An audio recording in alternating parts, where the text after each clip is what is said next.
Gate पर गोलियां बरसाने का वो भी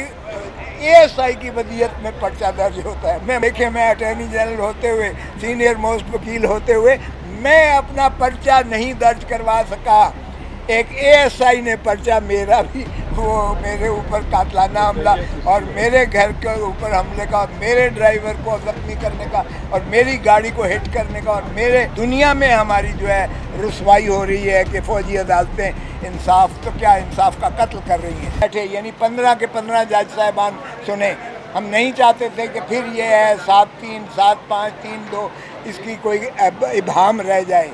सो बार कैफ अगर 2 सीनियर जज साहब ने अपने साहब ने सभी को बुलाया, इसलिए ये फुल कोर्ट ही समझें कि ये फुल कोर्ट ही है जो आज केस सुन रही है।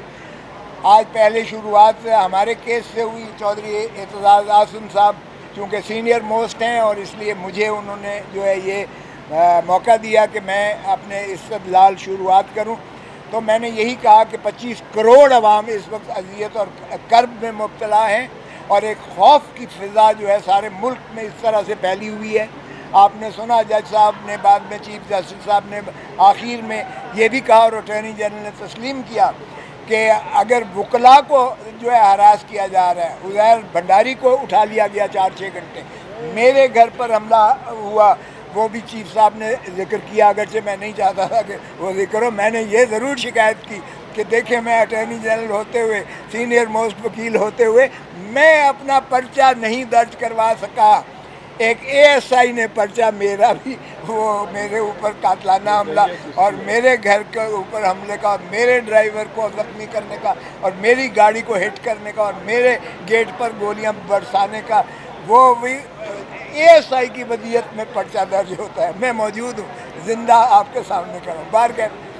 चीफ जस्टिस साहब ने आखिर में ये भी कहा कि ये जो सहाफ़ी हज़रात को और अटॉर्नी जनरल को कहा, बताएं मैं आपको नाम लेकर बताऊं कि जिन सहाफ़ियों को आपने जो अगवा है, जिनको जो है इस तरह हरासा किया जा रहा है, ये भी बंद करें और फ़ौरन मुखलसी दें। इसी तरह चौधरी साहब ने पॉइंट आउट किया कि औरतों को भी जो है आपसे बेजा में, यानी उनको भी महबूस किया हुआ है, उनको जेलों में बंद किया हुआ है। चीफ साहब ने उसकी भी फहरिस्त मांगी है और टोटल कितने मुकदमात हैं इस वक्त, कितने लोग पाबा सलासल हैं, कितनों को फ़ौजी अदालतों में मुकदमा रेफ़र किया गया है, कितने सिविलियन साइड पर हैं, ये सारी भी फहरिस्त चीफ जस्टिस साहब ने मांगी है। अलबत्ता फैसल सिद्दीकी साहब ने कहा कि नाबालिग लोगों को भी, जुवेनाइल्स को भी पकड़ा हुआ है, तो चीफ साहब ने कहा उसकी फहरिस्त भी जो है दी जाए और फराहम की जाए। आज हमारी इस्तदलाल में ये था कि फ़ौजी अदालतों का सिविलियन के मुकदमात सुनने का कोई आईनी और कानूनी जवाज़ नहीं है। इस पर हमने सेर हासिल, न सिर्फ ये कि बल्कि वो ख़ुद आयशा मलिक साहबा ने कहा कि ये कैसे कमांडर जो है आकर एडमिनिस्ट्रेटिव अकाउंटेबिलिटी कोर्ट को दरख्वास्त देकर और वो बिना अपने माइंड अप्लाई किए हुए उन्होंने उनकी कस्टडी उनकी जो है मुल्ज़मान की वो फ़ौजियों के हवाले कर दी और गिल्टी का लफ्ज़ लिखा हुआ था। और मैंने जब कोर कमांडर्स की वो सुनाई प्रेस ब्रीफिंग, और जब फॉर्मेशन कमांडर्स जो पाकिस्तान के सारे उससे भी ज़्यादा इहाता करता है, ISPR की प्रेस रिलीज़ जो है बताई, और वहाँ उन्होंने लिखा था नाकाबिल शवाहिद,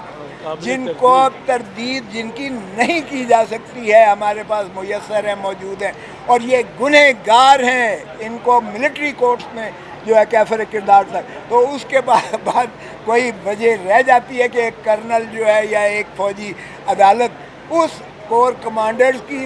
या आर्मी चीफ के या फॉर्मेशन कमांडर्स के उस डिक्लेरेशन को, जो उन्होंने फ़ैसला ही गुनहगार का और नाकाबिल तरदीद शवाहिद का और ये कह दिया कि सबूत मौजूद हैं। तो आज की इस्तदलाल सुनने के बाद चीफ जस्टिस साहब ने, मैंने अर्ज़ किया जो आपने, उन्होंने अबूरी चीज़ें जो अटॉर्नी जनरल साहब को बुलाकर कहा और उनसे पूछा, हमने कहा कि स्टे कर दीजिएगा क्योंकि ये सूरत के साथ जो है इस तरह से फ़ैसले कर देते हैं और फिर आप कहेंगे कि ये पास्ट एंड क्लोज ट्रांजैक्शन हो गया है, जिस तरह महरम अली केस में हुआ या लियाकत अली के केस में हुआ, लियाकत हुसैन के। चीफ जस्टिस साहब ने अटॉर्नी जनरल से पूछा اور انہوں نے کہا کہ ابھی کوئی کیس جو ہے سماعت نہیں ہو رہی ہے، تو اس پر انہوں نے کل کے لیے تاریخ دی ہے، اور کل اب باقی وکلاء کو بھی سنیں گے۔ ہماری جو ہے انہوں نے کہا ہے کہ 9:30 بجے کل شروع کریں گے، اور اس کو جتنی جلدی سے جلدی اس کو نپٹائیں گے، کیونکہ یہ عوام و ناس کے بنیادی حقوق کا مسئلہ ہے، جس میں فوجی عدالتوں کا قیام یہ دوہرے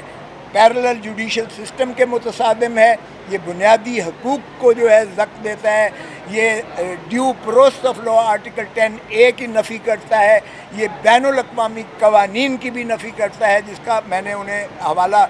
دیا، اور کل ان کو کتابچہ بھی دوں گا، جس میں دنیا میں ہماری جو ہے رسوائی ہو رہی ہے کہ فوجی عدالتیں انصاف تو کیا انصاف کا قتل کر رہی ہیں۔